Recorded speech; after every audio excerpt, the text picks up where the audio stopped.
You're watching your local news leader. This is a special edition of WCIA 3 News at 10. Your local election headquarters. It's election night. Voters all across the state went to the polls to vote for governor, some major races in the U.S. House of Representatives, plus several school referenda right here in central Illinois. Thanks for joining us tonight. I'm McLeod Hageman. And I'm Jessica Coons. Primary elections are historically in March, but not anymore. Last year, state lawmakers passed a bill moving them to June. That's right. We do have team coverage tonight. Reporters in several key locations across central Illinois. We have WCIA 3 Capitol Bureau Chief Cole Hankey live in Effingham with the Bailey campaign. Renee Cooper is live in Taylorville with Rodney Davis, and we're going to be checking in with Sarah Lehman in Urbana in just a moment. Let's take a look at some of the biggest races of the night. The race for governor on the Republican side, 6 candidates spent millions of dollars to get the chance to run again in the general election, and one of them will get to do that. Darren Bailey winning this race. The Associated Press called this race for Bailey not long ago. He picked up an endorsement from former President Donald Trump not long ago as well. He was competing against Jesse Sullivan and Richard Irvin and several other people in this race. Gary Rabine, Paul Schimpf, and Max Solomon. We'll get to the Democratic side in just a few minutes. Now to the showdown for the 15th district in the U.S. House. Rodney Davis has conceded tonight, giving this race to Mary Miller, who also, like Bailey, picked up an endorsement from former President Trump. Paul Lang was running unopposed on the Democratic side. And the newly drawn-up 13th Congressional District, that slices right through central Illinois. Democrats vying for that spot include one of Governor Pritzker's former senior advisors. That's Nikki Budzinski, and financial advisor David Palmer. We have 72% of those precincts reporting for the U.S. House District 13 spots. It looks like Nikki Budzinski is leading the way so far with about 18,000 votes, 77% of the vote there, too. And the winner of that race will face off against one of 4 Republicans, including philanthropist Regan Deering, Feeding Our Kids executive advisor Matt Hausman, journalist Terry Martin, and federal prosecutor Jesse Rising. 70% of those precincts reporting. This one is a close one, folks.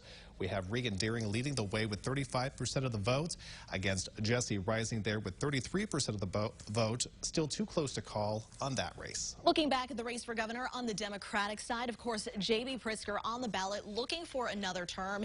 He did have a challenger in Beverly Miles, but this race was called early tonight by the AP. It will go to Governor J.B. Pritzker. He'll be on the ballot come November. And of course, he will be on the ballot again, taking a look at the Republican side. He'll be facing Darren Bailey. And we have WCIA 3's Cole Hankey live with the Bailey campaign tonight in Effingham. And Cole, you heard from Bailey not too long ago. That's right. The motto here at the Bailey celebration was they were not arrogant, but they were confident. And that attitude just grew louder as Bailey's lead continued to grow. Now, from the get-go, Bailey faced criticism that he would not be able to get support in the Chicago suburbs. Now, those areas showed out for him tonight, with most of the early results coming from the collar counties. Now, I spoke with people here at the rally who even shared in that skepticism early on in this campaign cycle.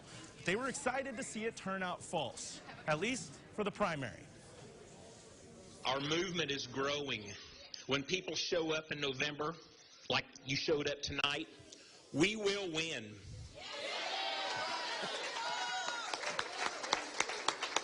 Here's a tip and some advice for J.B. Pritzker. Start packing, friend.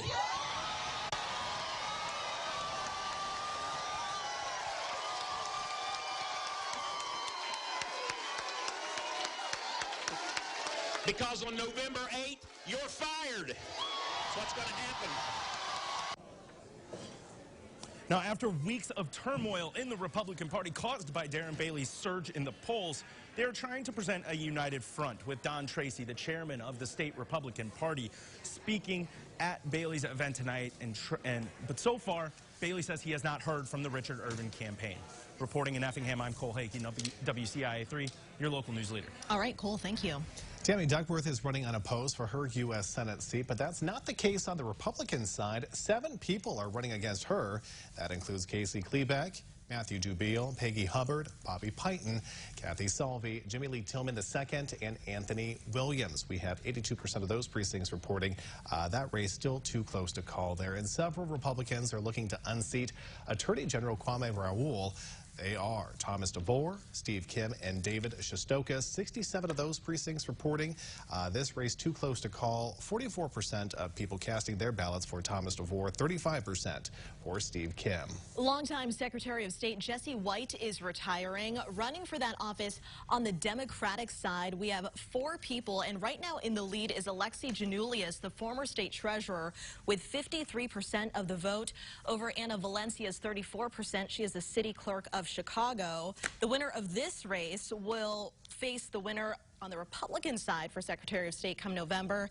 And in that race, we have 2 people. Dan Brady, the current state rep, with a lead, 78% of the vote to John Millhiser's 22%. And back to one of the biggest races of the night, the showdown for the 15th Congressional District. Another race that has seen $1 million spent on that one. The newly drawn up 15th Congressional District. That encompasses 35 counties. It stretches from parts of the Metro East to Indiana and then back to Illinois' borders with Iowa and Missouri. Again, here are the numbers from that race. This is a big one. People are really watching tonight against Rodney Davis and Mary Miller there too. 89% of those precincts reporting. The Associated Press not calling this one as of yet, but it looks like Mary Miller is going to be winning that race there. And joining me live from Taylorville and the Davis campaign is WCIA3's Renee Cooper. So Renee, Rodney Davis was actually expected to be addressing the folks there. That's not the case. Yeah, McLeod, we're in what was supposed to be the briefing room in Taylorville tonight. Now, his campaign sent out a statement just within the last hour conceding the race and congratulating both Miller and former President Trump on the victory for his candidate of choice tonight. Shortly after that, we learned he would not be returning. Davis was hoping for a 6th term in Congress in a newly drawn district that leans much farther to the right than the one he ran in back in 2020. This afternoon, he called the race, quote, a vital election for the direction of the state and the country. Congresswoman Mary Miller had former President Trump's stamp of approval, which is one of the major reasons this race has been so closely watched. The Republican gubernatorial race also went to the candidate Trump endorsed, Darren Bailey, giving the impression the former president is holding some sway over Illinois elections. This primary season has been defined by a deep divide in the Republican Party.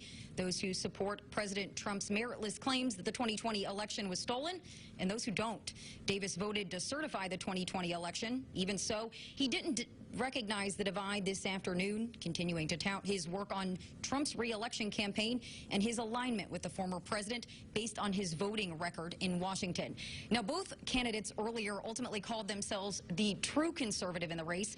Davis addressed his voters in a statement tonight. He said, quote, "It's been the honor of a lifetime to serve the people of Illinois. I'm proud of the work our team has done for our constituents since 2013. Live in Taylorville, Renee Cooper, WCIA3, your local news leader. All right, Renee, thank you so much. Moving to the 12th District for Democrats, we have 2 people in this race tonight, Homer Markle and Joshua Qualls.